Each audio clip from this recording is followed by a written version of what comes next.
Brad Stulberg, welcome to the Mindset Advantage podcast. I've been looking forward to this conversation for a long time, man. A lot of respect for you. Hey, it's great to be here. Thanks for having me.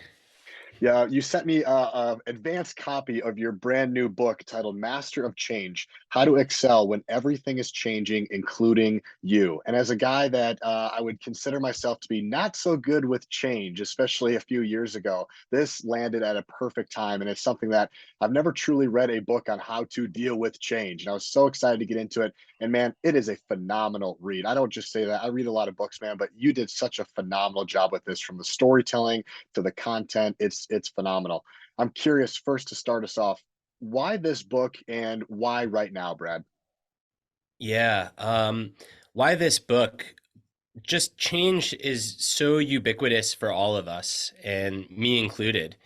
In the last 5.5, 6 years of my life, I've undergone countless changes that felt really significant. So the birth of my first child, moving across a country, um, stopping a job and really deciding to go at it on my own as an author, having to stop participating in a sport that had been an outsized part of my identity because of a pretty significant orthopedic condition, having major orthopedic surgery to try to fix that condition, becoming painfully estranged from certain family members, publishing my first solo book, on and on and on, having my second child. So just all of these changes happening in such a short period of time. The topic is very intimate and not only something I intellectually think about, but viscerally that I've lived. And then at the same time, we've all undergone this massive disruption, which was the COVID-19 pandemic, and in many ways still is the COVID-19 pandemic. And I think the confluence of all these changes in my personal life, plus the pandemic, really sparked my interest in this topic of change because, like you, I hadn't really done too much reading about how to navigate and adapt to change. There's all kinds of books about like leading culture change at work, but that's a very different thing than how we manage change as individuals. Um, so I decided to start exploring the idea first for myself and then for my readers, and it quickly turned into a book. Awesome. Well, let's start with some of the content. I think the first, a great way to start is to start with either the myths or misconceptions and getting kind of that stuff out of the way. So, you talk first about four ways to combat change. The first one is to people attempt to avoid it or they refuse to acknowledge it. What does that mean?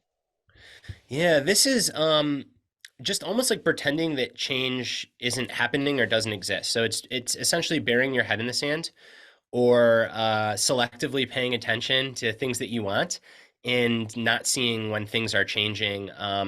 Or if you do see when things are changing, kind of disregarding those altogether. Mhm. And So this could be this, let's do an example, right? yeah, Um, this could be an example of the person that just like is aging as an athlete, but completely like refuses to even acknowledge that that's happening. I know exactly what you're talking about. The second one is actively resist the change. How is that different, Brad? Mm. So this is you've acknowledged that the change is happening, but instead of trying to work with it, you just go into immediate defensive mode. So this is the athlete that maybe has an injury, but instead of and acknowledges it. So they're not delusional. They're not pretending they're not injured. They say that, hey, I'm injured, but instead of taking the requisite time off and to recover and to work towards rehabilitation and potentially even to adapt the way they play the game, they just refuse to do any of that. And they kind of keep doing things the way that they were in the face of this change. This is the company that says, yeah, climate change is a real thing, but we're not going to change any of our business practices. We're just going to keep going as if it doesn't exist. Right. And then the third one is they sacrifice agency amiding chaos. This is the person that has something happen to them that says, "Oh my gosh, like woe is me. Now that I'm injured, or now that my coach has left to go to a new team, there's nothing that I can do. I have no control in this situation. I'm just going to go wherever the tide takes me." Similar to like a victim mindset. That's right. The fourth one is they try to get back to where they were. This is the athlete that, following an injury, following a really hard defeat, following a really big success, a big win, they imagine that life is going to be the same as it was before the big event happened. and they really try to get back to that place. Even though that place is in the past, it's irrecoverable. This is also the person that moves across the country that compares their new location or switches job and compares their new job to everything they liked about their old one, and wonders why it's not the same and tries to recreate that even when that ship has long sailed.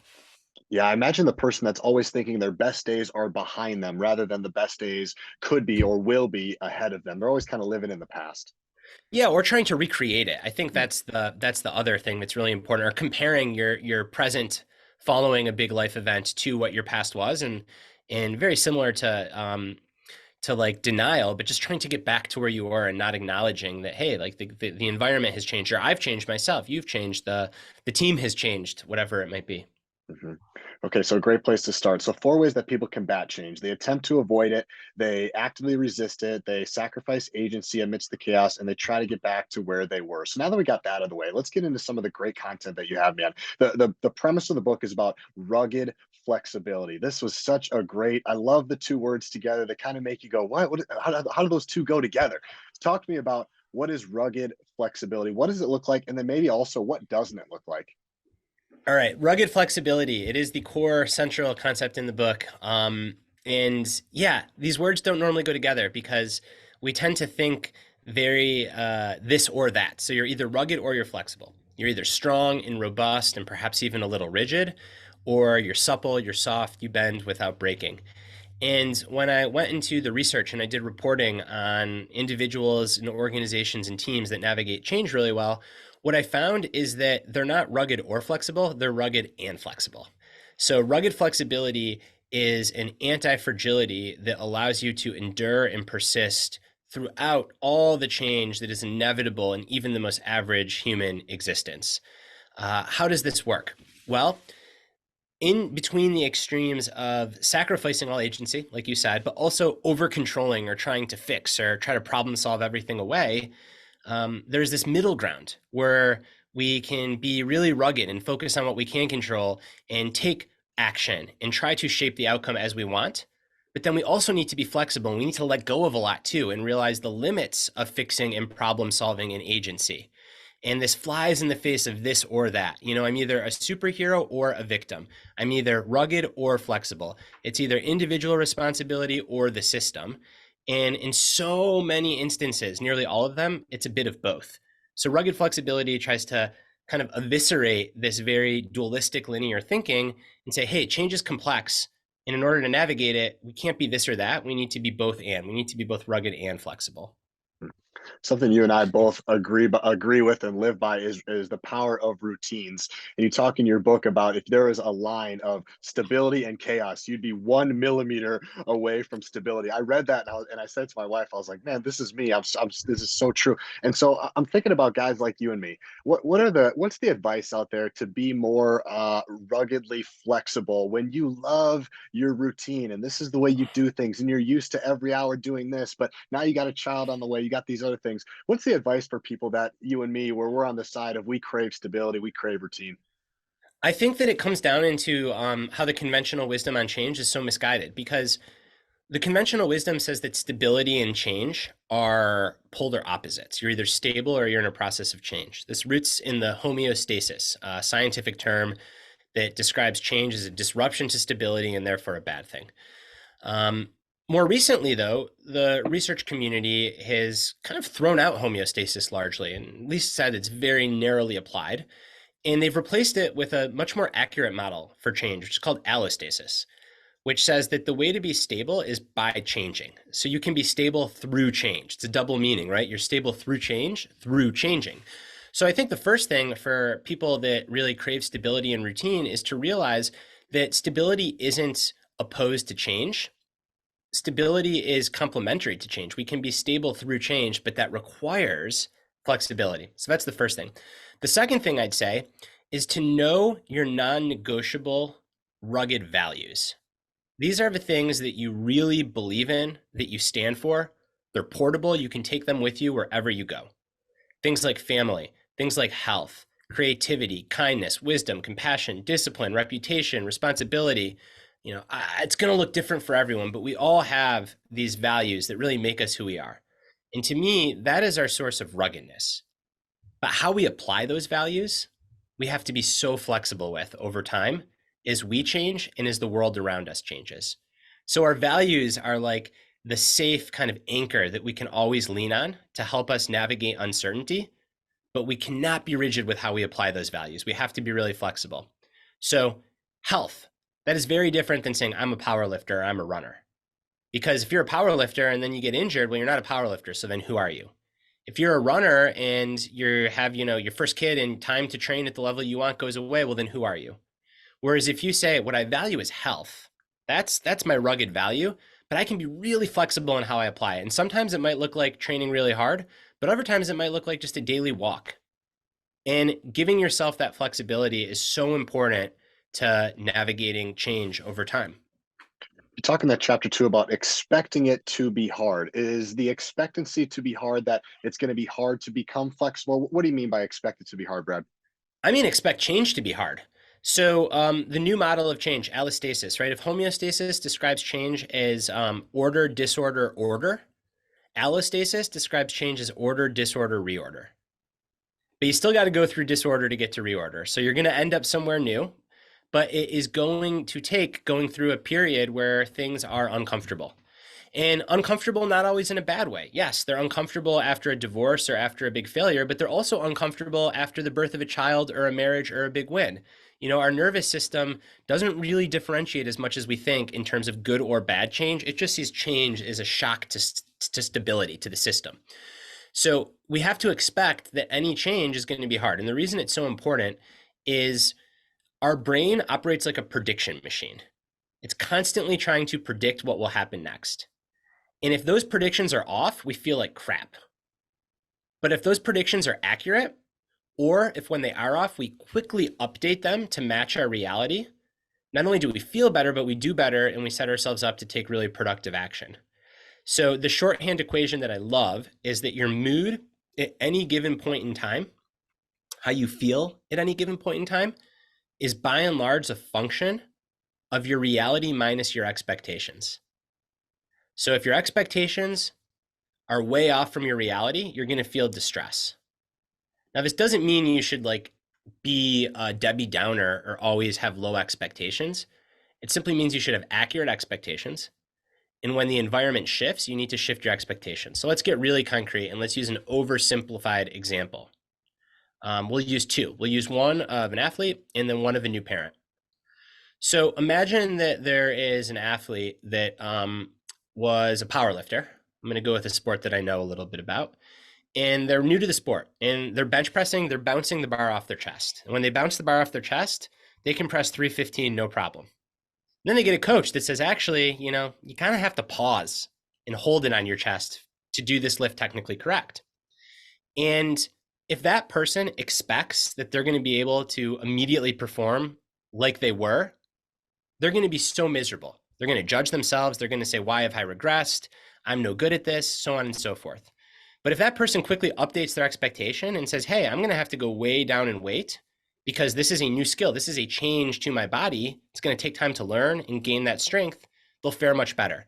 And in the first example, they'll probably injure themselves too because they'll try to be a hero and they'll blow out their shoulder.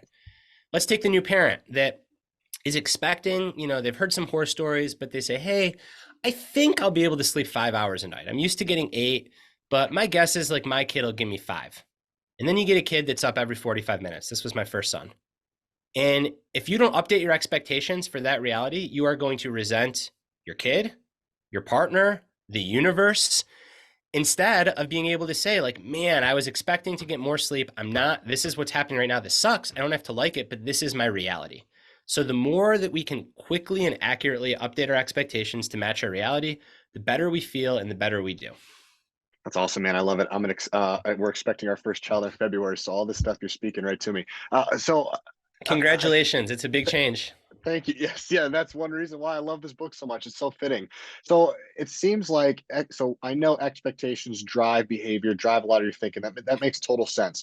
Do you think then, I know we don't want to go all the way to the end of the spectrum of the Debbie Downer, but do you say more often than not, it's better to have lower expectations, just a better way of living is to have lower expectations? And then, hey, if it succeeds, great. Is that kind of a good way of thinking? There's this very cliche quote, and I don't know who said it first, that the key to happiness is low expectations.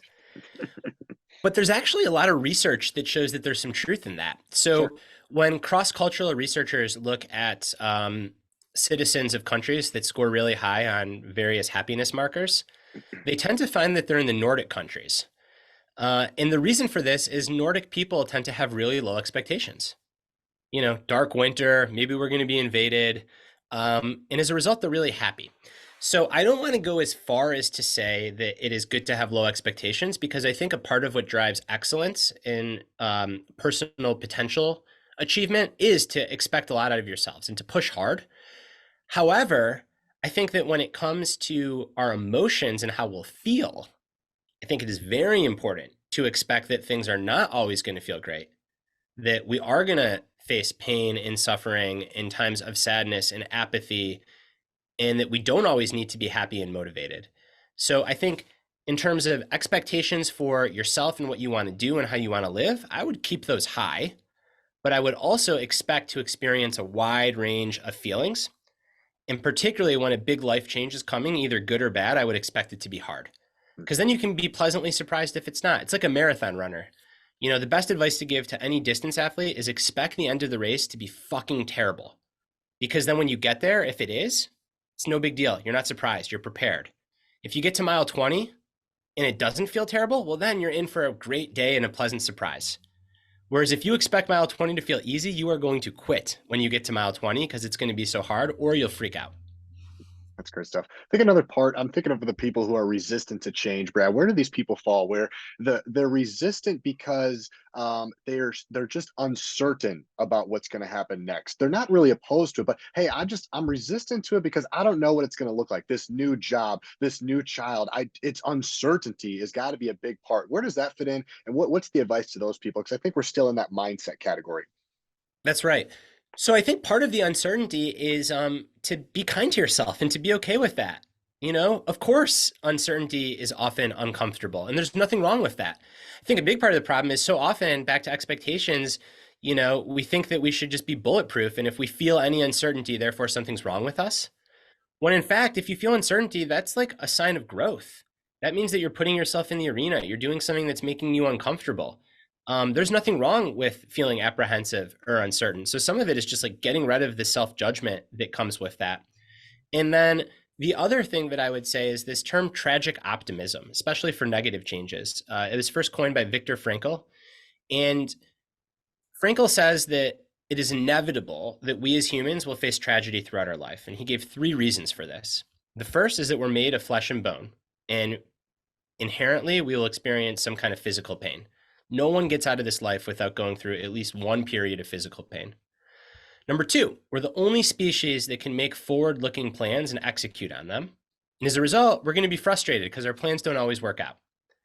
And the third, and perhaps the hardest tragedy, is that everything that we love and everyone that we love changes and eventually passes away. It's all impermanent. And what Frankl says is the opposite of like the Western consumer culture positivity. He's like, these are inevitable tragedies. Why do we pretend they don't exist? Why do we try to delude ourselves from them? We need to accept them. Doesn't mean we need to like them. We can cry, we can be sad, but we need to accept that these are just here. And once we do that, in spite or maybe even because we know how hard life can be, we also can be optimistic at the same time. We don't have to be either tragic or optimistic. We can be a tragic optimist, which basically is someone that says life is hard and we're all going to go through these shitty periods, and I can trudge forward with a positive attitude nonetheless. And I can do my best to just keep showing up through that uncertainty, whether it's capital T trauma, such as like the loss of a loved one or being laid off out of nowhere or a terrible health prognosis, a career ending injury, or if it's what I call lowercase t trauma, which is going into a new job, a fallout with a best friend, these things that hurt, but they're not like enormous earthquakes to your life. It doesn't matter. Like they're tragedies, they're going to occur, and we can still be optimistic. And I'm glad that we're focusing on mindset because like there really is no practice. I think the practice here that goes such a long way is to release from the need to always be like on point, to always have great expectations, to always be happy, and to give yourself permission to feel sad, to feel uncertain, and to wrap your mind around the fact that you can be both uncertain and confident at the same time. You can be both sad and optimistic at the same time. These things don't have to be opposites. What I'm hearing too, Brad, is there's some sort of normalcy, trying to normalize change, recognize it, normalize it, maybe talk about it more so that it's not this big, oh my gosh, we never talk about it. You talk about tragic optimism, and in this article, I think that came out this morning, said for an athlete, when you face setbacks such as injuries or defeats, do what you can to practice tragic optimism, wise hope, and wise action. Say to yourself, like it or not, this is what is happening right now. I'm going to focus on what I can control, do the best I can, and come out on the other side. That's it. I mean, man, who wrote that? I'm kidding. I'm better on the page than I am on the fly, but that's the name of the game. It's like an acceptance and, to your point, an expectation that like things are not always gonna be going up and to the right, and that's okay. And if we can expect that when it happens, again, we don't have to like it. This isn't about like being delusional, but we don't have to freak out either. There's another quote in your book that I really like. It says, without change, our existence would become tedious and boring. If we are to live meaningful lives, change is simply part of the deal. I think when we talk about normalizing this, this rings true to me because it's like, look, if you're going to live in this world, in this life, change is inevitable. Growth is optional, but change is inevitable. Yeah, that's right. There's this fascinating thought experiment that philosophers like to use, which is imagine that you were really happy at a phase of your life, and you could just pause, and that would be your life for the rest of eternity. Hmm. Most people are like, that'd be great. And then they're like, would it be great if 7 years from now, that was the exact same day? Over and over, Groundhog Day, even if it was a great day, or would eventually you tire of it? Would you get sick of it? Would it become boring? So we're in this catch 22 where the hardest part of life is impermanence, and for most people, mortality. And without it, life would be so much less meaningful. It might even get tedious. So, another way that philosophers talk about this is most people, when they go through this thought experiment, are glad that at some point they'll die because it gives life meaning to know it never ends, but nobody wants to die tomorrow. And it's just one of these paradoxes that we kind of have to live in, which is part of what makes life meaningful is the fact that everything changes. And that's also part of what makes life hard. But if you play out that same day for infinity, it starts to look like a torture chamber. Mm. Another phenomenal point in the book, being over having. And for an athlete, you say this, adopt a being over having orientation. Make being a lifelong athlete more important than having any particular achievement. Can you break down for my listeners the differences between being and having? For sure. So having is something that you feel like you own. So you have a 450-pound deadlift. You have a 255 marathon PR. You have a girlfriend, boyfriend, partner. You have a child. And the challenge with having is the things that we own eventually change, and therefore we become fragile. Because when those things change or are taken away, it completely disorients and uproots us. Whereas a being mindset or a being orientation puts us in relationship to those things. So it doesn't say I have a 450-pound deadlift. It says I am an athlete. I like to be an athlete.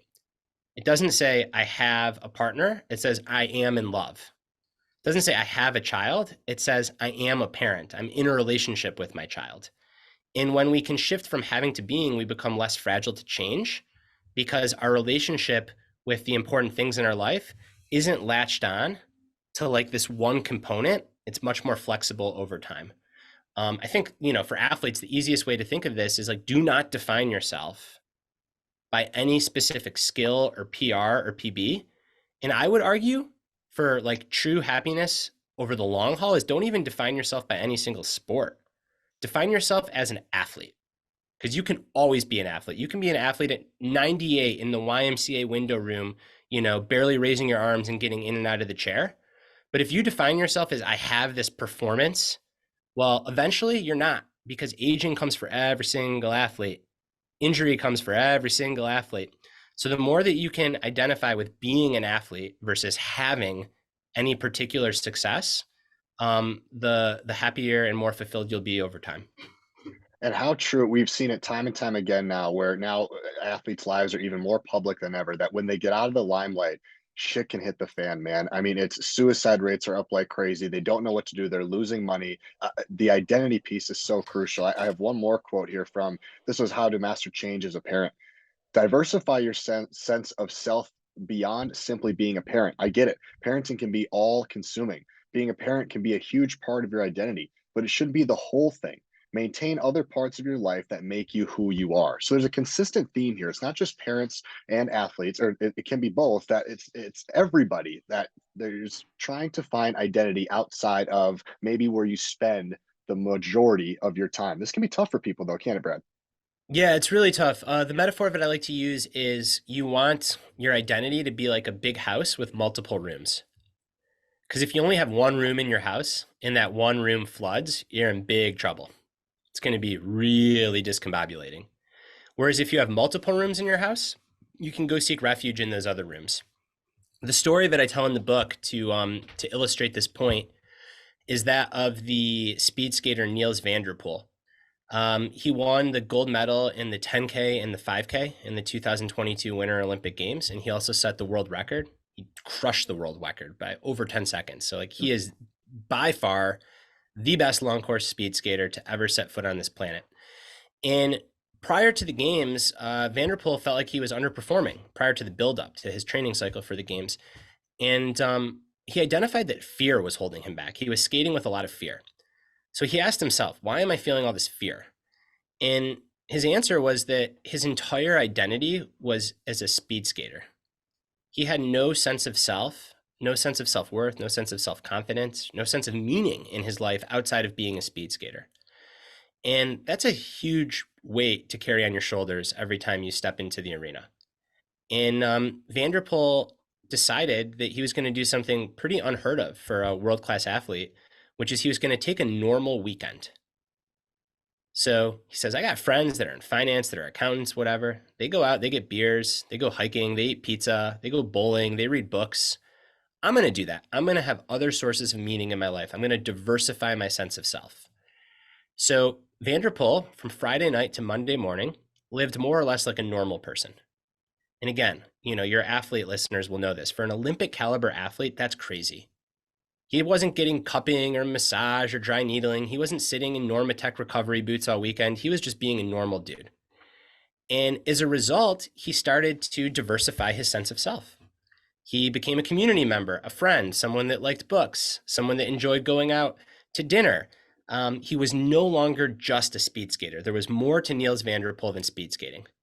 And in this wonderful manifesto that he wrote after he won his gold medals, he said that by devoting time and energy to developing his identity and sources of meaning outside of the speed skating oval, he was able to shed his fear of injury, fear of failure, fear of losing. And that allowed him to compete from a place of joy and love and to skate to win instead of skating not to lose. And I just think that is such a powerful story of an athlete that was able to diversify their identity, not only feel better, but perform better as a result. And I can almost assure you, because I don't know him personally, that it will still be hard for Niels van der Poel to transition out of elite sport. Like, you don't get that good and not feel some pain when it's time to hang up the skates or the shoes or the gloves, whatever it might be. But I bet that he will not suffer nearly as much as other athletes who have this like single identity. Researchers call it identity foreclosure. So that's an Olympic athlete, but it's important for the rest of us too. So people like often will say, all right, well, give me an example of a mortal. So I'm going to raise my hand and say, I'm a mortal. So I'm very dedicated to the craft of writing. It's a huge part of my identity, but it's just one room in my house. I have other very important rooms. So I have the athlete room. A big part of the reason that I still train really hard is because it gives me something else that I can make progress in other than my writing. I have the most important room, which is the family room, the dad room and the partner room, the husband room.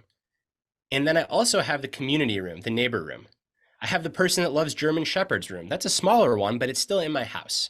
In this way, if a book absolutely crushes, my ego won't get that big because I'll go spend time in those other rooms. And if a book totally flops, I won't spiral into despair because I'll go spend time in those other rooms. And my hope is that when my kids move out of the house one day, go off to school, hopefully, even though my heart will be broken, I'll double down on my pursuits as an athlete in my career. So you can see how over time you can emphasize and de emphasize different parts of your identity, and it really makes you so much more rugged and flexible in the face of change. That's This is my fascinating. favorite part of the book. I get stoked talking about this because it's so practical.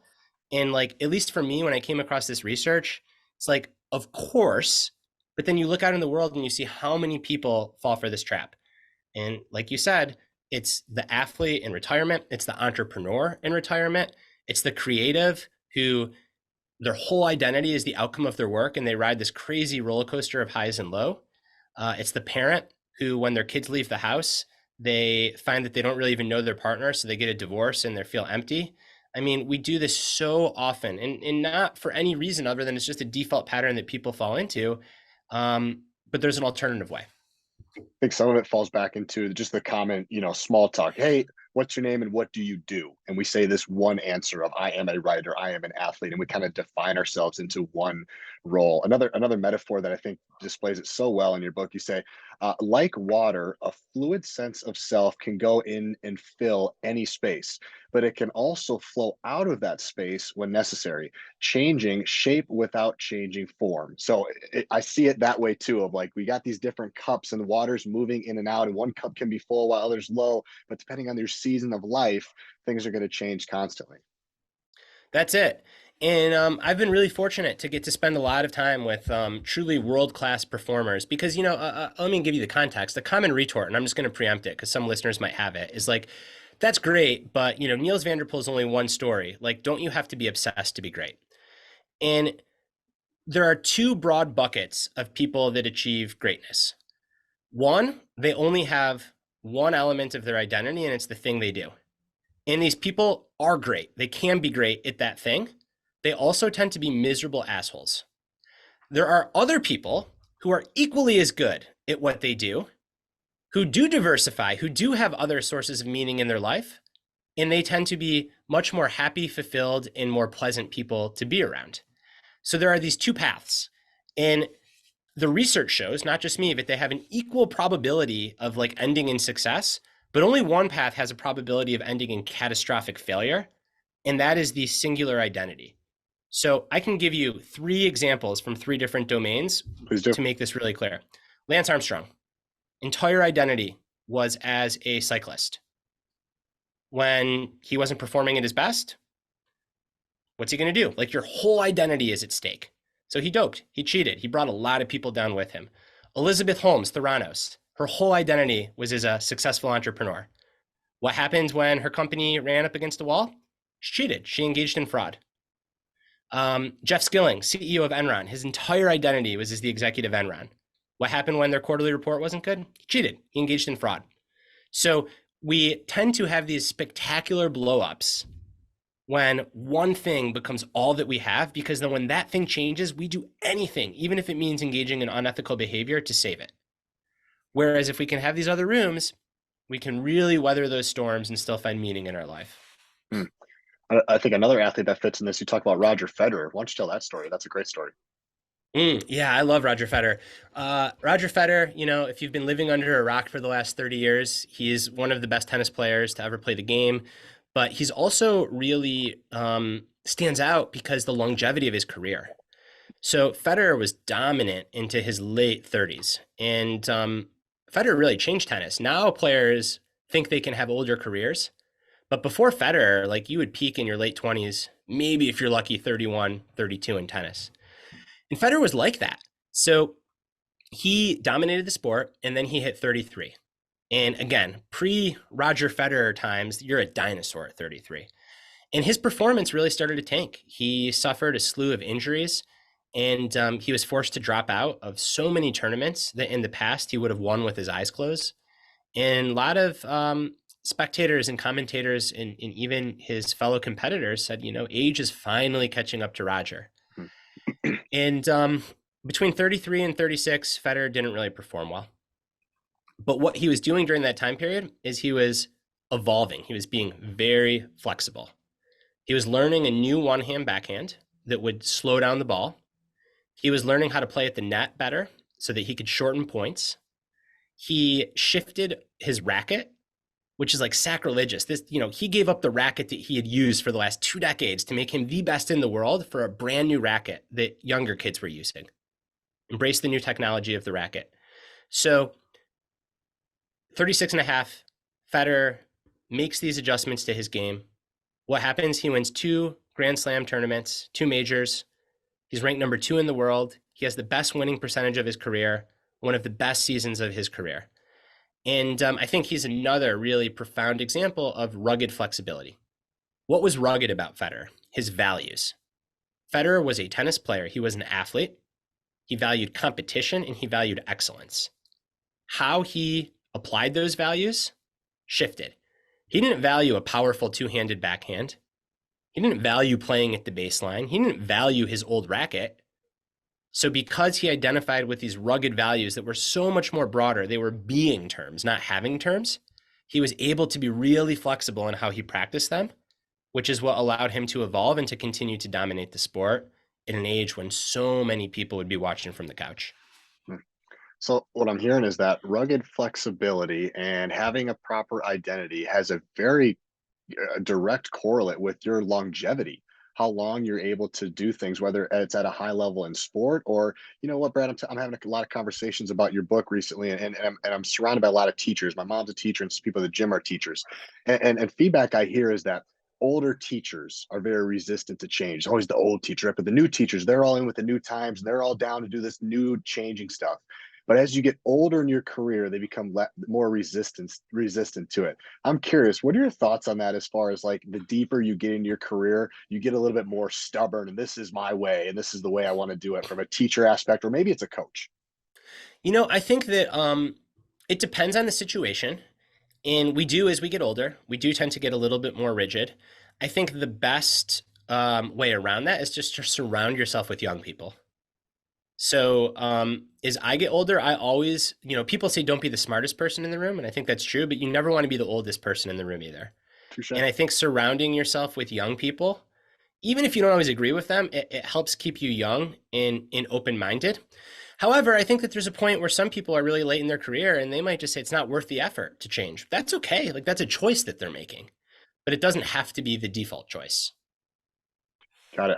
I want to dive a little bit deeper into core values, Brad, because one of the things I do as a mental performance coach is I have 7 skills to acquire an elite mindset. And the first skill is a curiosity mindset. Such a big believer in staying curious and asking yourself better questions. And the first questions I want my athletes to get to know for themselves is, what is your mission? What is your vision, and what are your principles? It's your MVP process. And so I think Love that it. some of this stuff really aligns together. So for an athlete, you have this written down. I think this is great. I'd love for you to expand on it. You said, know your core values and apply them to sport. Remember, there is a difference between the finite game, winning and losing on any given day, and the infinite game, growing as a human being through sport. Both matter, but working through the former is a lot easier when you keep the perspective of the latter. Dude, we could do a whole book and a whole podcast on this alone, but we got to touch on this, man. Why is this so important? What does it look like? Go ahead. The floor is yours. It's kind of back to that Federer example. Like, what's the point of all this? If the point is just to like win a medal or hit a PR, well, I got bad news for you. You're going to be really disappointed whether you do it or you don't. Because if you do it, it's like, then what? No one gets better forever. Eventually we all hit our peak, especially as athletes. Like, aging is a thing. Even with the greatest technology, you can dope to the gills. Eventually you're going to turn 75. And I don't care how much, TRT you're on, like, your performance is going to go down, right? And for many of us that don't want to engage in that, it goes down earlier. So even if you succeed, you better get used to a performance decline. And if you fail, it sucks. But if you can zoom out and just say, like, what am I doing here? I want to be a better human being. I want to learn about discipline. I want to learn how to face my fears. I want to be vulnerable. I want to do something real in the world. I want to have community in the gym. I want to be healthy for my family. That stuff, that lasts forever. Like, that is the infinite game. And along the way, you'll have wins and losses. And like you read that quote from the book, like, they're still going to hurt or they're still going to be great, but you can zoom out and gain that perspective. Like, what are you really trying to do here? So I think sport is a venue to be a better human being. And I think if you define sport that way and you keep that perspective, you'll have a better relationship with sport over a longer period of time. And you have to choose, not you, you listener, the global you have to choose, well, what does it mean to be a better human being? Like, what are you trying to get out of sport? But I think if sport is an end in and of itself, it makes you a little bit fragile because like then you're on that performance emotional roller coaster. Mhm. One of my favorite people, Dr. Jim Layers, a sports psychologist, wrote several books. He's been on the show. He talked his quote that just always rings in my head is the most important part of the chase is who you become along the way. So it's not what happens at the end, but we all talk about this chase, right? We're all chasing something. But the biggest lesson is who are you becoming along the way? And sport is that. It's just a chase. We're just chasing different things. Who are you becoming along the way? It's a huge question for a lot of high school kids because I work with a lot of high school athletes. They've never been asked this stuff before. Brad's like, holy crap, man, this is some big question. I'd be curious for a guy like you. How would you ask this question? How would you get high school athletes to start to resonate and write down core values? What would your process look like? For a high schooler in particular, Let's go high school or college athlete. yeah, I would start by asking them to come up with people that they admire. And then I would ask them, well, what do you admire about these people?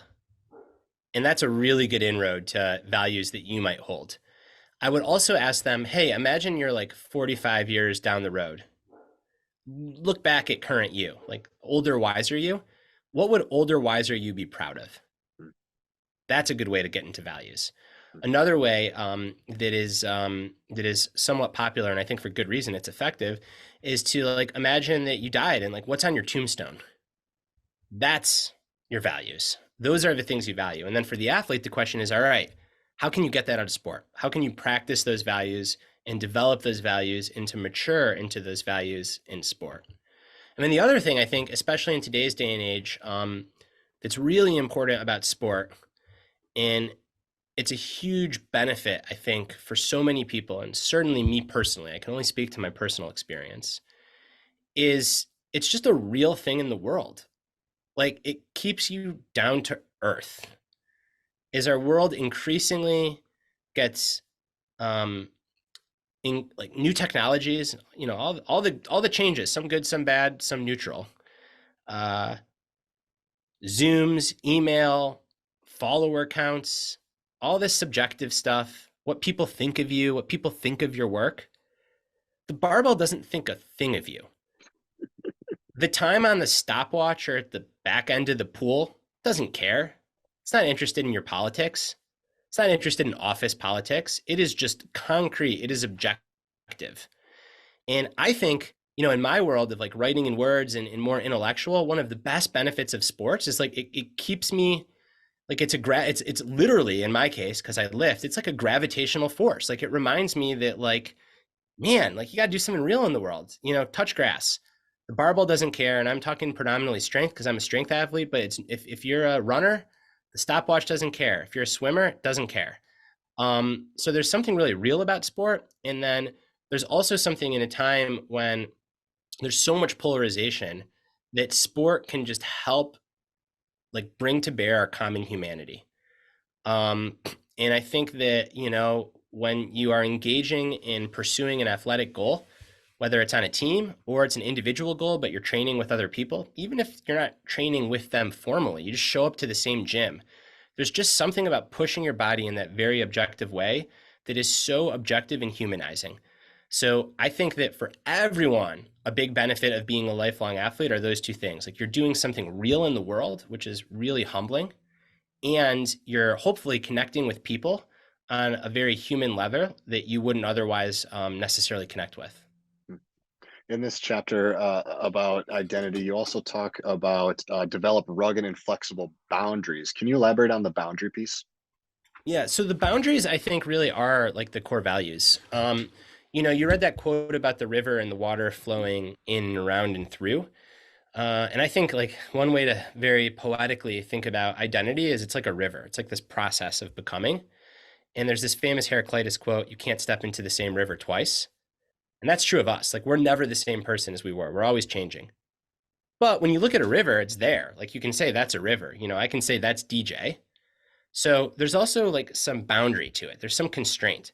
In our own life, I think those boundaries are our core values. Like that's the stuff that kind of guides our path and guides our change. So we don't know where we're going to end up, but every time we face uncertainty, every time we face change, if we can ask ourselves, what are my core values and how would I act on them in this moment? It will guide us exactly to where we need to go. I love it. And if you don't take the time to do this, this is what I try to teach with my athletes. If you don't take the time to do this, especially for the coaches, if you don't take the time to come up with your values, what's going to happen is you're probably going to start living somebody else's values. And you probably don't know your own definition of success because you're living somebody else's definition of success. So these boundaries create alignment for you to live like the person you want to live. Would you agree with that? Oh, 100%. Like, you got to know what game you're playing. And I think they're like your internal scoreboard, and it's really the most important one because yeah, otherwise you're gonna be like a magnet that's just gonna get attached to whatever bright and shiny object is in your current field.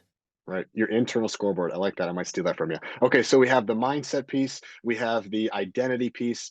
The last one here is the rugged and flexible actions. And in chapter 5, you talk about respond, not react. And I like to use the phrase get curious, not furious. I think that we agree on some of this. So talk to me about respond, not react. And then if we're going to talk about action, let's give some applicable action items. How do you do this? What does it look like? All right, so um, we talked about the mindset, we talked about the identity a bit. Now you're in the moment, and your expectations aren't met. A change happens. So what are you going to do? Reacting is very hot. It's emotionally driven. It's rash. It's immediate. There's a time for it. You're running a 400 and you're hanging onto someone's shoulder and they break. You want to react. You want to stay on that person's shoulder. You're playing cornerback and you hear ball, ball, ball. You want to immediately react. So there's a time and a place for reacting. But oftentimes we actually want to respond. We want to slow things down. We want to be more thoughtful. We want to be discerning. This is particularly when we're making life decisions. When we're at a juncture where we face a big change in our life and the path forward is unclear, we don't want to be on autopilot because often we're not our best self when we're on autopilot. So I've come up with this framework of 2 P's versus 4 P's. So 2 P's is what we do when we react. We panic and we pummel ahead. 4 P's is how we respond. We pause, we process what's happening, we make a plan, and only then do we proceed. And the best way to pause and to process is exactly what you said. It's by getting curious about your experience and naming your emotions. So all kinds of science shows that when we can get curious and instead of just going on autopilot, you can say, like, how am I feeling? Like, what is that? Is it overwhelm? Is it excitement? Is it nerves? And it becomes really interesting because when you do this enough, you realize that excitement, nervousness, restlessness, anxiety, they all feel more or less the same. So like you get really curious about what you're feeling and you name it. And just the act of doing that, it creates space. So you've already taken yourself out of a reactionary mode and put yourself in a responsive mode. And then you can process what you're feeling. You can process the situation. And like now you're 95% of the way there, right? Because you've turned off that automatic response. And then you can make a plan. You can say, hey, given what's happening, what are my skills, capabilities, and resources? What can I control versus what can't I? And how can I make sense out of this? And only then do you proceed, which is so different than just snapping immediately. Mm, I love that. I find myself when I'm coaching athletes on the mental game, one of the major key focuses and lessons for these kids to understand is what's inside of your control and outside of your control. Comes from Stoicism. It is, if you've never heard of this, if you're a kid out there listening to heard, this is life changing. Draw a line down the middle of a piece of paper and in your sport, write what's inside of your control and outside of your control. Get really clear on those two things. That alone is a simple drill that can be life changing for kids. I've seen it firsthand. So for me, Brad, when this stuff happens and adversity hits, I go pause, process, plan, and proceed. One of the first things I want to do after pause is ask myself, can I control this or can't I control this? And that gives me so much clarity. What are your thoughts on that? Yeah, I think that's right. I mean, if the answer is no, then this is going to sound so easy, but doing it is so hard. You don't want to worry about it. Like, let it go. Stop checking your ranking on the local tennis circuit. You checking your ranking doesn't change anything about your game. Uh, if you're injured, like you calling your PT 6 times a day for updates doesn't change anything about your rehabilitation process. I think that's a trap that a lot of young athletes fall into because it's so easy now because of the internet to like check, where am I ranked? What are my numbers? How do they compare to other recruits? What's my stat line compared to other recruits? But you can't control any of that. You can only control the work that you're putting in. So yeah, you don't want to waste time on what you can't control. You want to really squarely focus on what you can. I think we live also in a very reactive world. Things are very quick to text. People want to quick email back. You slide through TikTok and everything's quick. It's a very reactive type of world. I think we live in. I think that's a safe way to kind of categorize it. Where it's a little more rare to have the respond, the wait a second, hey, let me get back to you in a day. That's becoming more and more rare, isn't it? Than it perhaps used to be. It is, and I write that one of the best ways to be responsive is to try to surround yourself like in a responsive environment. So what does that mean? Probably less time on social media, more time reading books, less time doing 9 things while listening to a podcast, more time just listening, maybe listening on a drive or a walk. Um, People that are really reactionary in your life, well, unless you're married to them, which is its own issue, like maybe don't spend as much time with them. Try to surround yourself with thoughtful, responsive people, thoughtful, responsive content, and try not to multitask. And then you become a more responsive person because you're right. The 4Ps, it's a hell of a framework, but if you're constantly swimming in reactionary waters, it's very hard just to turn it on like a switch. Whereas if you can cultivate a more responsive, thoughtful, discerning environment, it gets a lot easier to be a more thoughtful, discerning, responsive person. Totally. And that might mean with a significant other or with a kid or with one of your athletes, it might mean first saying, I need a minute. I need a second. Just give me a minute before you exert into that furious mode, right? It's just being okay, Brad, with saying that first. Just give me 1 minute before I respond to this, or 10, or a day. That's right. And then naming your emotion. I'm feeling really frustrated. I need a minute. I'm feeling really overwhelmed. I need a minute. I'm feeling really excited. I'm worried I'm going to move too fast. I need a minute. I need a day, like you said. I need a week. That's fine. There's interesting parenting research that show our kids actually really value that because what Mm, we're role modeling to them is that we're there for them. We're not running away. We're not neglecting them, but we're also really thoughtful. We're not snapping. So one of the best things you can do when your kid is melting down is just to sit there with them and say, I understand you're feeling frustrated. I'm feeling frustrated too, but we're not going to do anything about this. We're not going to escalate. It's just going to be a safe space. I'm going to keep you safe and let you be frustrated, and I can be frustrated with you. And we're going to wait until this cools down because, most fires, like emotional fires, cool down on their own. It's only when we pour kerosene on them by snapping and reacting that they get worse. mm. Love the analogy. Let's close down with in the last part of your book, you have some phenomenal questions for the readers, and there's 5 of them. Maybe we go through 2 or 3, Brad. What are 2 or 3 of your favorite questions to embrace change and develop that rugged flexibility? Do you have 2 or 3 favorites that we can close with? Yeah, let's do it. Um, I want to make sure that I'm quoting accurately, so I'm actually pulling out the book. I know I wrote it, but I don't want to misquote myself here. I think the first is in what parts of your life are you holding on to unrealistic expectations? We talked a lot about how like our consciousness is really a function of our expectations. And if we don't update those, we tend to run into walls of our own making. I think another is, are there elements of your identity to which you cling to too tightly? Mm, If you're a coach, how are you working with your athletes to teach them the value of hard work and goal pursuit and even obsession, while at the same time teaching them that they've got to have multiple rooms in their identity home? And then the last thing I think you'll say is how can you be rugged and flexible? Like, what are your core values? And then how can you flexibly apply them when change comes your way? So those would be my favorite 3 reflection points. That's great stuff, Brad. This is a lot of fun, man. I really enjoy your content. I look up to you in many different ways, man. You're doing some phenomenal things. So thanks for taking the time. For my listeners out there, the new book comes out today, Master of Change: How to Excel When Everything is Changing, including you. Where can they get the book, and how else can we support you, Brad? Thanks. I really appreciate the kind words, and I enjoyed this conversation very much too. The book is available wherever books are sold. You can get it from Amazon, Barnes and Noble, your local bookseller. It's available in all formats: hard copy, ebook, audio.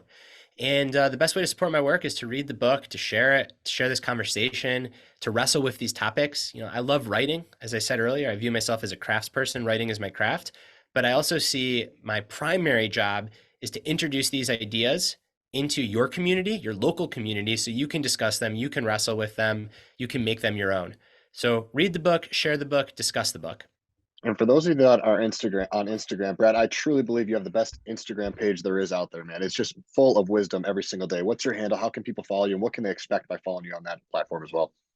My Instagram handle is at Brad Stulberg, and I really appreciate you saying that. I take an unconventional approach to Instagram. I don't post very many pictures. I post a lot of words because I'm a writer. I'm not a physical therapist. So, what you can find on my Instagram are a couple times a week, just really trying to unpack interesting concepts and to do my best internet writing. Doesn't compare to my book writing, but it's a close second. Brad, this is a joy and a pleasure, man. Thanks for your time. Appreciate you, DJ.